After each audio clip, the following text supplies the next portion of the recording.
कहानी शुरू होती है और हम मिलते हैं एक बेहतरीन शेफ गाओ से। गाओ एक शेफ तो है लेकिन वो स्ट्रीट फूड बनाता है। स्ट्रीट फूड बनाने में तो जैसे गाओ ने महारत हासिल कर रखी थी, लेकिन इतने अचीवमेंट के बाद भी गाओ बिल्कुल खुश नहीं था, बिकॉज बचपन में उसके फादर ने उसके साथ बिल्कुल अच्छा नहीं किया। गाओ कुकिंग में माहिर हो सके, इसके लिए उन्होंने गाओ को किसी के पास बहुत दूर भेज दिया, जबकि वो खुद भी एक शेफ थे। अगर वो चाहते तो अपने बेटे को खुद के पास भी रखकर अच्छी कुकिंग स्किल सिखा सकते थे, लेकिन उन्होंने उसे अपने से दूर करने का रास्ता अपनाया। और यही वजह थी कि गाओ के मन में अब भी ये घाव हमेशा से पनप रहा था। वो कभी भी इस बात को भूल नहीं पाया। उसे एक पिता का प्यार कभी नसीब नहीं हुआ। उसके मन की ये सारी बातें हमेशा कहीं न कहीं उसे पीछे खींचा करती थी। गाओ का बचपन कुछ खास अच्छा नहीं बीता, क्योंकि वो बहुत ही गरीबी में जिया, जबकि उसके खुद के पिता बहुत अमीरजादे थे। लेकिन मन ही मन उसने एक बात तो ठान ली थी कि एक दिन वो बहुत बड़ा शेफ बनेगा। वो हर चीज हासिल करने की कोशिश करेगा जो वो बचपन से चाहता था। और वहीं दूसरी तरफ हमें एक और चीज पता चलती है कि गांव के फादर भी इस बात से बहुत खुश थे कि उनके बेटे के बारे में पूरी दुनिया को कुछ भी नहीं पता, क्योंकि उन्होंने तो उसे बचपन में ही खुद से दूर कर दिया था। कहीं ऐसी जगह उसे भेज दिया जहाँ से वो उनके पास भी नहीं आ सकता था।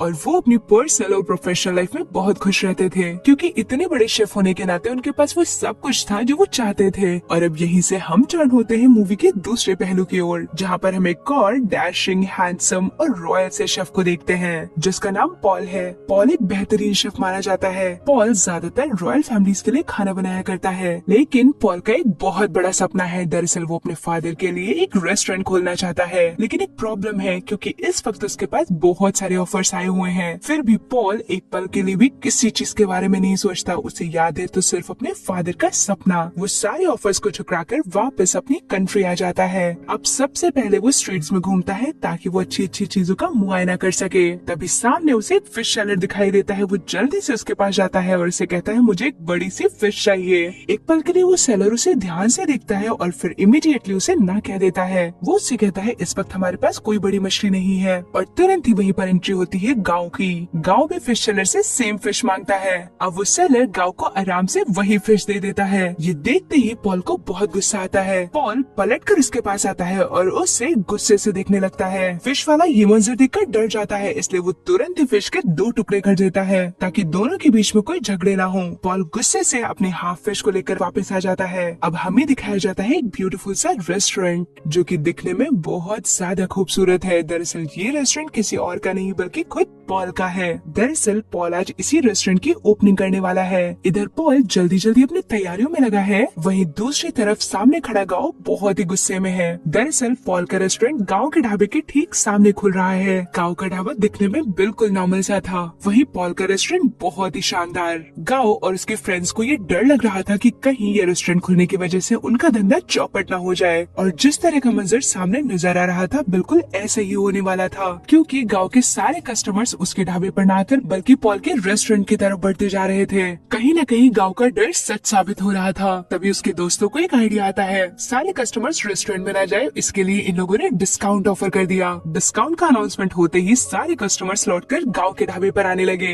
ये देखते ही पॉल के दोस्त भी आ धमकते हैं। वो गांव के दोस्तों से भिड़ने लगते हैं कि आखिर तुम ऐसे क्यों कर रहे हो, तुमसे हमारी सक्सेस देखी नहीं जा रही। इस तरीके की तमाम बातें इस झगड़े में होने लगती हैं। झगड़े की आवाज सुनते ही पॉल और गांव दोनों ही बाहर निकल कर आते हैं, जहां इन दोनों को देखते ही दोनों के फ्रेंड्स कहते हैं, क्यों ना हम इन दोनों के बीच में कंपटीशन करवा ले कि आखिर सबसे अच्छा शेफ है कौन। अब ना चाहते हुए भी दोनों को एक दूसरे के साथ कॉम्पीट करना पड़ता है। अब सभी के सामने टेबल पर एक बड़ी सी फिश को रखा जाता है। फिश देखते ही पॉल झट से अपना नाइफ उठाता है और फिश को बड़ी ही स्मूथली और शार्पली कट कर देता है। फिर वो फिश को उठाकर गाँव की तरफ फेंकता है। वही गाँव भी फिश को बहुत अच्छे तरीके से हैंडल करता है। वो इतने स्मूथली पीसेस बनाता है कि सभी उसे देखते ही एडमायर करने लगते हैं। दोनों शेफ्स को देखकर ये पता लग रहा था कि दोनों में ही स्किल कूट कूट कर भरी हुई है। तभी वहीं पर मौजूद एक शख्स दोनों को बताता है कि एक बहुत बड़ा कुकिंग कंपटीशन होने वाला है, जहाँ पर बहुत बड़े बड़े शेफ्स एक दूसरे से कॉम्पीट करने वाले हैं। क्यों ना तुम दोनों वहाँ पर पार्टिसिपेट करो, और वहाँ पर तो बड़ी ही इजीली क्लियर हो जाएगा कि तुम दोनों में से कौन बेटर शेफ है। और फिर क्या था, ये ऑफर मिलते ही दोनों इसे एक्सेप्ट कर लेते हैं। नेक्स्ट डे पॉल का एक इंटरव्यू था, जहाँ वो सभी को बताता है कि मैंने फ्रांस में बहुत ही बेहतरीन कुकिंग की है। मैं अपने देश चाइना सिर्फ और सिर्फ इसलिए वापस आना चाहता था ताकि मैं यहाँ पर हो रही कुकिंग के पुराने तरीकों को बदल सकूं। कुकिंग इज एन आर्ट और नए तरीकों को इम्प्लीमेंट कर चाइनीज खाने को और भी बेहतर बनाया जा सकता है। वहीं दूसरी तरफ गाओ उसका इंटरव्यू सुन रहा था। उसे तो ऐसा लग रहा था कि इनडायरेक्टली पॉल उसी को टारगेट कर रहा है। वहीं इंटरव्यू में ही पॉल कुकिंग कंपटीशन में पार्ट लेने का अनाउंस करता है। कंपटीशन के रूल्स थे कि वहाँ पर पहले कुछ राउंड्स होंगे और फिर इनके आखिरी राउंड में इन्हें एक सबसे बड़े शेफ से मिलने का मौका मिलेगा और वो बड़ा शेफ कोई और नहीं बल्कि खुद गाओ के फादर थे। एक दिन गाओ अपने रेस्टोरेंट में बैठकर कुछ सोच में डूबा हुआ था, तभी उसे सामने से आती हुई एक लड़की दिखाई देती है। दरअसल ये लड़की कोई और नहीं बल्कि पॉल की ही फ्रेंड थी जो कि सामने वाले रेस्टोरेंट से आई है। वो गाओ और उनके दोस्तों से कहती है क्यों ना आप हमारे रेस्टोरेंट आए और हमारे खाने को टेस्ट करके बताएं। और यहाँ पर मैं आपसे इस बात की रिक्वेस्ट करने के लिए आई हूँ। उसकी रिक्वेस्ट की बात सुनकर गाओ मना नहीं कर पाता और वो उसके साथ पॉल के रेस्टोरेंट पहुँच जाता है। वहाँ पहुँचते ही ये दोनों बैठ जाते हैं। पॉल की फ्रेंड इन दोनों के लिए खुद खाना लेकर आती है। खाना सर्व किया जाता है जो कि दिखने में तो बिल्कुल नॉर्मल लग रहा था, एक एग जैसा, और सामने रखा था एक प्लांट पॉट जो कि काफी क्रिएटिव नजर आ रहा था। प्लेट में रखा खाना तो सामान्य सा था। अब बारी थी टेस्ट की। गाओ जैसे ही पहला बाइट टेस्ट करता है खाना तो अमेज था। वो खाने के टेस्ट से काफी इम्प्रेस हो जाता है। गाओ मन ही मन ये सोचने लगता है कि मानना पड़ेगा, पॉल की कुकिंग तो वाकई में एडवांस है। ये बात मन में लिए वो सीधा वहाँ से उठता है और पॉल के किचन में पहुँच जाता है, जहाँ वो देखता है कि पॉल खुद ही कुकिंग कर रहा है। गाओ पहले तो नॉर्मल था लेकिन पॉल को देखते ही वो गुस्से में आ जाता है और एरोगेंटली कहता है तुम मुझे यहाँ बुलाकर और अपना खाना खिलाकर क्या साबित करना चाहते हो कि तुम मुझसे बेहतर कुक हो। मैं अब भी ये बात नहीं मानता। लेकिन पॉल उसकी ये बातें सुनकर भी शांत रहता है और इससे कहता है चलो देखते हैं हम दोनों में से कौन अच्छा मीट कुक कर पाता है। ये सुनते ही गाओ कहता है चैलेंज एक्सेप्टेड। पहली बारी गाओ की थी। गाओ ने मीट को बहुत बेहतर तरीके से पकाया और फिर उसकी एक बेहतरीन सी रेसिपी तैयार कर दी। अब तक तो पॉल हाथ बांध कर खड़ा था और फिर वो उसे देखते हुए कहता है ठीक है अब बारी मेरी है, मैं तुम्हें सेम रेसिपी कुछ मिनट्स में तैयार करके दिखाऊंगा। और वो बिल्कुल ऐसा ही करता है। गांव ने जिस रेसिपी को रेडी करने में ज्यादा वक्त लिया वहीं पॉल ने उसे कुछ मिनट्स में ही रेडी कर दिया था, जो कि स्मेल और दिखने में बिल्कुल एज इट इज थी। गांव को सच में इस बात का यकीन हो चला था कि कुकिंग तो एडवांस है, इसलिए वो बिना कुछ बोले वहाँ से बाहर आ जाता है। रेस्टोरेंट पहुँचते ही उसे पता चलता है कि उसके फादर से मिलने आए हैं। अपने फादर को देखते ही वो गुस्से से भर जाता है और उनसे कहता है आप मुझसे क्यों मिलने आए हैं, मैं आपसे बिल्कुल नहीं मिलना चाहता। जब मुझे आपकी सबसे ज्यादा जरूरत थी तब तो मुझे आपने अकेला छोड़ दिया। मैं इतने सालों में मैं कैसा था, क्या कर रहा था, आपको कुछ खबर भी है? ओह मैं तो भूल ही गया, आपने तो इस बात को भी हमेशा छुपा कर रखा है कि मैं आपका बेटा हूँ। उसकी इतनी कड़वी बातें सुनकर उसके फादर उससे कहते हैं मैं हमेशा से ये चाहता था कि तुम अपने दम पर आगे बढ़ो, बल्कि मेरे सपोर्ट से नहीं। अगर तुम अपना नाम कमाओ तो उसमें सिर्फ और सिर्फ तुम्हारा हक हो, मेरा कोई नहीं। गाओ गुस्से में कहता है मुझे पता है ये सब कुछ आपका एक ड्रामा है, अब तो मैं आपकी बातों में कभी नहीं आऊंगा, आप यहाँ से चले जाइए, लेकिन एक बात याद रखिए मैं वो सब कुछ हासिल करूंगा जैसा कि मैं चाहता था। मुझे ये भी पता है कि आपने मुझे क्यों छोड़ा, इसलिए अब आपकी कोई भी बात मुझे मैनिपुलेट नहीं कर पाएगी। इतना कहते ही गाओ वहाँ से चला जाता है। दरअसल गाओ के फादर को ये पता चल चुका था कि वो एक कॉम्पिटिशन में पार्ट लेने वाला है और इसीलिए वो उससे मिलने के लिए आए थे, लेकिन गाओ तो उनसे मिलना ही नहीं चाहता। फाइनली कॉम्पिटिशन का दिन आ चुका था। सारे कॉम्पिटेंट्स एक दूसरे से कॉम्पीट करने के लिए रेडी थे, यहाँ तक कि गाओ और पॉल भी वहीं पर थे। टाइम शुरू होता है जहाँ पर पॉल ने एक स्वीट डिश बनाई थी, वहीं दूसरी तरफ गाओ ने एक चिकन डिश बनाई थी। पॉल की डिश गाओ से पहले रेडी हो जाती है, वहीं गाओ भी अपना काम जल्द ही टाइम पर खत्म कर लेता है। दोनों की डिशेस देखने में तो अमेजिंग लग रही थी। अब बारी थी टेस्टिंग की। जब दोनों की डिश को टेस्ट किया जाता है तो दोनों के पॉइंट्स बिल्कुल सिमिलर थे, दोनों के पॉइंट सेम थे, लेकिन आखिर विनर कौन है इस कंफ्यूजन को क्लियर करने के लिए एक जज उठते हैं और वो सीधा स्टेज पर आ जाते हैं, जो कि सामने बैठी ऑडियंस को बताते हैं कि दोनों की डिशेस का टेस्ट मार्क पर था, लेकिन अगर बात की जाए टाइम मैनेजमेंट की तो वो पॉल की ज्यादा अच्छी थी, इसलिए ये राउंड पॉल के नाम। गाओ इस बात से बहुत सैड हो जाता है, इसलिए वो सीधा वहाँ से निकलकर अपना टाइम वेस्ट करते हुए वीडियो गेम्स खेलने लग जाता है। दरअसल उसे ये हार बिल्कुल बर्दाश्त नहीं थी। गाओ दुखी मन से अपनी उलझनों में उलझा हुआ होता है। उसका ये दुख जॉय से देखा नहीं जा रहा था। जॉय जिन्होंने उसे बचपन से पाला है, वो उसके पास आते हैं और उसे समझाते हुए कहते हैं कि ये तो सिर्फ पहला राउंड था और हारने का मतलब ये थोड़ी ही है कि तुम कभी जीत ही नहीं पाओगे। हारने का मतलब है सीखना, सीखो और आगे बढ़ो। बहुत समझाने के बाद आखिरकार उन्होंने गाओ को मना ही लिया था और अब वो उसे लेकर वहाँ से वापस घर आ जाते हैं। वहीं दूसरी तरफ पॉल जीत का जश्न मना रहा था अपने फ्रेंड्स के साथ। वहाँ बैठे सभी लोग ड्रिंक कर रहे थे, तभी एक फ्रेंड पॉल से कहता है तुम अपनी फ्रेंड को चांस क्यों नहीं देते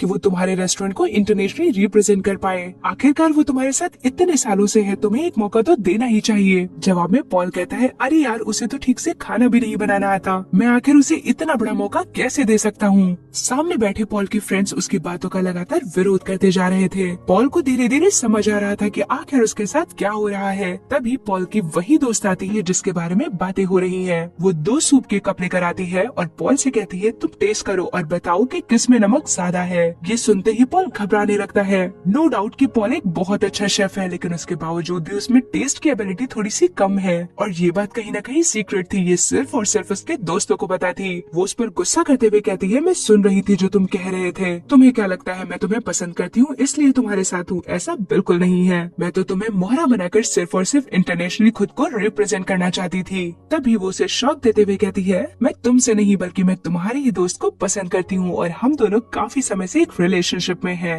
ये सुनते ही पॉल के पैरों तले से तो जमीन खिसक जाती है। दरअसल ये सब कुछ उसके दोस्तों की मिली भगत थी। लड़की कहती है मुझे पता चल चुका है कि आखिर मुझे वहाँ तक कैसे पहुँचना है और तुम मुझे वहाँ पहुँचने से कभी नहीं रोक पाओगे। दरअसल वो सभी पॉल के पैसों के लिए उसके साथ थे, फ्रेंडशिप के नाम पर तो कुछ भी नहीं था। दरअसल उसके सारे फ्रेंड्स मिलकर उसके रेस्टोरेंट को बेचना चाहते थे ताकि वो सारा पैसा हथिया सके। पॉल ये सारी बातें सुनकर सदमे में पहुंच जाता है और वो वहाँ से उठकर सीधा अपने रेस्टोरेंट से बाहर आ जाता है। आज उसकी जिंदगी का सबसे बड़ा दुख उसके सामने था। वो फ्रेंड जो उसके साथ सालों से है, वो सिर्फ और सिर्फ उसके पैसों के लिए उसके साथ थी। ये जानकर तो उसका दिल बैठा जा रहा था। वो ये सोच सोचकर पागल हुआ जा रहा था। वो लगातार ड्रिंक कर रहा था। तभी रास्ते से गाँव गुजरता है और उसे रोते हुए इस हालत में देखकर वो उसके पास आ जाता है। उसके पास आकर गाँव से टॉन्ट मारते हुए कहता है आज तो तुम्हारी खुशी का दिन था, तुम रो रहे हो, ये तो अजीब बात है। तभी पॉल रोते हुए कहता है मैं तो जीत कर भी हार गया हूँ। पॉल ज्यादा डीप में गाँव को नहीं ले जाना चाहता था, इसलिए वो उससे कहता है अरे मेरा दुख छोड़ो, मैं तुम्हें बताता हूँ, ये जो सामने तुम पिक्चर देख रहे हो ना,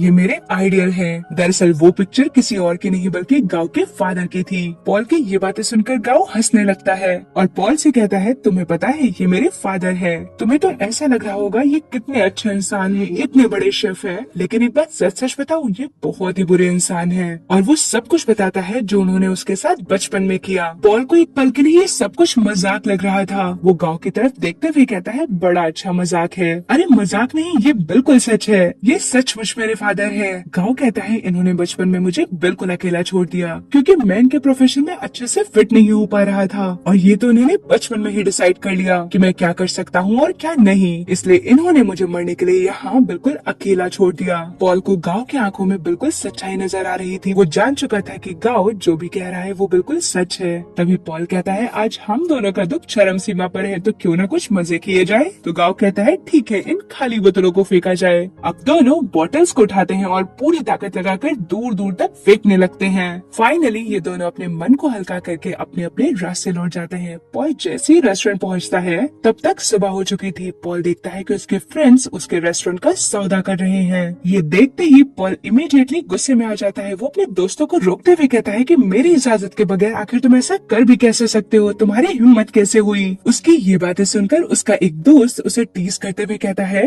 खैर ये सब छोड़ो, तुम ये बताओ कि तुम राउंड 2 में आखिर लेकर किसको जा रहे हो अपने साथ कंपटीशन में, क्योंकि राउंड 2 में तो पार्टनर्स की जरूरत है। ये बात सुनते ही पॉल खामोश हो जाता है। वहाँ खड़े पॉल के सारे दोस्त उसे चिढ़ाते हुए इस बात का जिक्र करने लगते हैं। इस बात पर पॉल गुस्से में कहता है I am not a insane man, मेरा दिमाग थोड़ी खराब हुआ है जो मैं तुम सबको लेकर जाऊंगा। मुझे पता है कि मैं पार्टनर किसे बनाकर ले जाऊंगा। और वो नाम लेता है गाँव का। गाँव का नाम सुनते ही उसके सारे दोस्त हैरत में पड़ जाते हैं। पॉल सभी का मुंह बंद करते हुए कहता है वो सच में डिजर्विंग है और इस पोजीशन पर सिर्फ और सिर्फ एक डिजर्विंग इंसान को ही पहुंचना होगा। पॉल की ये बातें सुनकर पॉल का एक फ्रेंड चिल्लाते हुए उस पर कहता है ये सोच लेना कि तुम्हारा करियर मिट्टी में मिल जाएगा। ये बात सुनते ही पॉल उसे जोर का हिट करता है और फिर अपने रेस्टोरेंट से सबको बाहर भगा देता है। वो गाँव के पास जाता है और उससे दोस्ती का हाथ आगे बढ़ाता है। गाँव भी इस बात के लिए तुरंत एग्री हो जाता है। दरअसल वो भी पॉल से एडवांस कुकिंग सीखना चाहता था और उसे पता था कि अगर हम दोनों साथ मिल जाएंगे तो हमें कोई नहीं हरा सकता।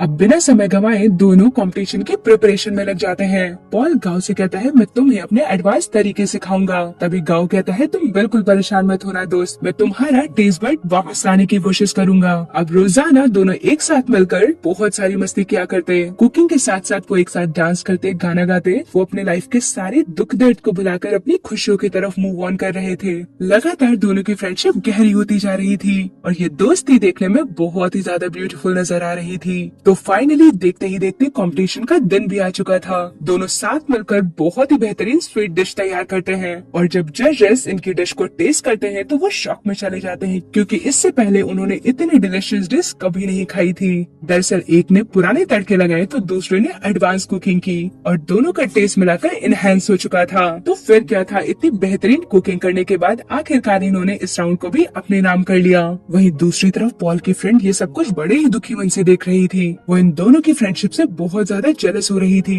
दरअसल वो हमेशा से इन दोनों में खटास पैदा करना चाहती थी ताकि इनकी दुश्मनी हमेशा बनी रहे, लेकिन उसका बार तो उल्टा ही पड़ गया। अब शुरू होने वाला था थर्ड राउंड। दरअसल ये थर्ड राउंड गांव के फादर के सामने होने वाला था। तभी पॉल गांव से कहता है, मुझे लगता है इस थर्ड राउंड में तुम्हें जाना चाहिए, लेकिन गांव इस बात से साफ इनकार कर देता है। वो पॉल से कहता है, नहीं नहीं, मैं नहीं जाना चाहता, मुझे लगता है तुम्हें जाना चाहिए और तुम्हें तो बहुत सारे एडवांस तरीके भी आते हैं, शायद मैं कॉम्पीट न कर पाऊँ। तभी पॉल गांव को समझाते हुए कहता है, देखो एक मेरा सपना था, मैं अपने फादर के लिए एक बड़ा सा रेस्टोरेंट खोलना चाहता था जो कि मैंने कर लिया, लेकिन इस वक्त मैं तुम्हारा सपना पूरा होते हुए देखना चाहता हूँ। तुम्हें अपने पिता के सामने अपने आप को साबित करना होगा कि तुम हमेशा से एक बहुत अच्छे शेफ हो और आगे भी रहोगे।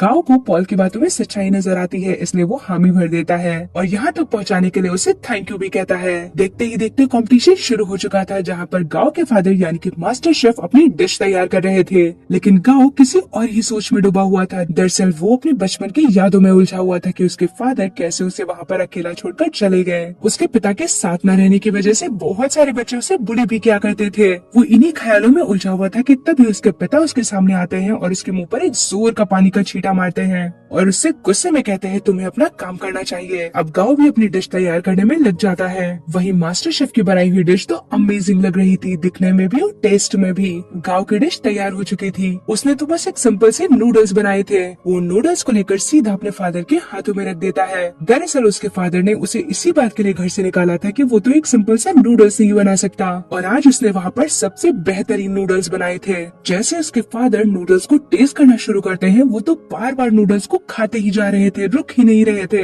ये देखते ही गांव वहाँ से जाने लगता है। तभी उसके फादर उसे आवाज देते हुए रोक कर कहते हैं, शाबाश बेटा। ये कहते हुए वो बहुत ज्यादा इमोशनल नजर आ रहे थे और लगातार नूडल्स को खाते ही जा रहे थे। दोनों के बिहेवियर से सभी को ये पता चल चुका था कि ये दोनों फादर और सन हैं। आज के दिन तो गांव भी बहुत इमोशनल हो रहा था। गांव अपने मन का सारा गुस्सा और अपने फादर को माफ करते हुए वहाँ से निकल जाता है। और फिर हम कुछ दिनों के बाद का सीन देखते हैं जहाँ पर हम ये देख पाते हैं कि पॉल और गांव ने मिलकर एक नया रेस्टोरेंट खोला है। अब दोनों एक साथ मिलकर काम करते हैं। यहाँ तक कि इनका रेस्टोरेंट बहुत ज्यादा नामी ग्रामी हो चुका है। इनकी ऑडियंस तो पहले से भी 10 गुना है। अपने रेस्टोरेंट में इतनी रौनक देखकर दोनों के चेहरों पर खुशी साफ नजर आ रही थी। और इसी के साथ ये मूवी यहीं पर एंड हो जाती है। सो फ्रेंड्स, आपको ये एक्सप्लेनेशन कैसा लगा हमें ये कमेंट सेक्शन में जरूर बताएं। हमारे चैनल को लाइक करें, शेयर करें और सब्सक्राइब करना तो बिल्कुल ना भूलें। Thank you for watching the video.